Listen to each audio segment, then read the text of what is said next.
தமிழர் திருநாளாம் பொங்கல் பண்டிகை மாட்டுப் பொங்கல் வந்தது. ராமசாமி தனது மகனிடம் மாடுகளை பூஜைக்கு தயாராக்க கூறினார். அதற்கு அருண் தனக்கு தூக்கம் வருவதாக கூறி சோம்பல் அளித்து மறுத்தான். இது என்ன பொது பழக்கம் என்று ராமசாமி கூறிவிட்டு பிறகு மகனிடம் கூறினார்.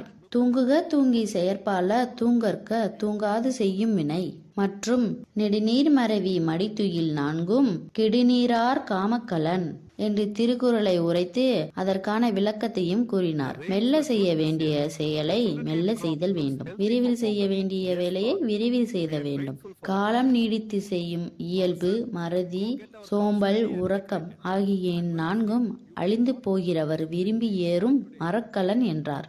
பணியை செய்யாமல் இருப்பது தவறு என்று அருணுக்கு புரிய வைத்தார். அருணும் புரிந்து கொண்டு மாடுகளை குளிப்பாட்டி சுத்தம் செய்து பொட்டு வைத்து மாலையிட்டு பூஜைக்கு தயாராகினான். மாட்டுக்கு பொங்கல் வைத்து பூஜை செய்து மாட்டு பொங்கலை இனிமையாக கொண்டாடினார். மறுநாள் ஜல்லிக்கட்டில் அருண் கலந்து கொள்வதாக கூறியதற்கு ராமசாமி ஒரு திருக்குறளை கூறினார். அத்திருக்குறள் என்ன என்பதை தெரிந்து கொள்ள விரும்பினார். கீழே உள்ள வீடியோவை கிளிக் செய்து பாருங்கள்.